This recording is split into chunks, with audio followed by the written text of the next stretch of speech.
থানায় গিয়ে আমাদের ওখানে যেখানে আছে তার কাছে গিয়ে জমা করুন, কিন্তু হোয়াটসঅ্যাপে দেবেন না, কোনো কিছু দেবেন না। এবং আধারের ক্ষেত্রে মার্কস আধার বলে একটা আধার পাওয়া যায়, যখন ডাউনলোড করবেন সেটা ব্যবহার করার চেষ্টা করুন।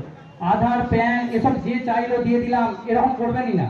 এবং বিভিন্ন টাইপের লোন অ্যাপ, এই লোন অ্যাপ তো লোন অ্যাপের ফাঁদেই করবেন না। আপনার যদি লোন দরকার হয় আপনি ব্যাংকে যান, ব্যাংকে SBI, PNB যে কোনো আপনার যে যা ব্যাংক আছে ব্যাংকে যেতে পারে। কিন্তু অনলাইন কোনো একটা অ্যাপ দেখলাম, ফেসবুকে একটা অ্যাপ দেখলাম এ থেকে লোন পাওয়া যায় 10,000, 50,000, নিয়ে নেব না। এটা তো 1 নম্বর গেল। দ্বিতীয় নম্বর যদি বলি যে আরেকটা হচ্ছে লোন অ্যাপের, এখন অনেকে ট্রেডিং বেরিয়েছে কয়েক রকম অ্যাপসের থ্রু দিয়ে, মানে ফেসবুকে কোনো গেম বেরোলো 10 টাকায় 50 টাকা, 100 টাকায় 200 টাকা, বিভিন্ন রকম কালার ট্রেডিং অ্যাভিয়েটার বলে একটা অ্যাপ আছে না, শুরু করে উড়ে যায়। হ্যাঁ, এনসিপাল অটো প্যালেস, এখানে পাবেন উন্নত মানের হিরো, হন্ডা এবং টিভিএস কোম্পানির বাইক। বিশেষ অফার চলছে, আজই যোগাযোগ করুন। দিঘরা, নতুন বাজার, বালি, গোঘাট, হুগলি। যোগাযোগের নম্বর 8900011146। দেরি না করে আজই আসুন।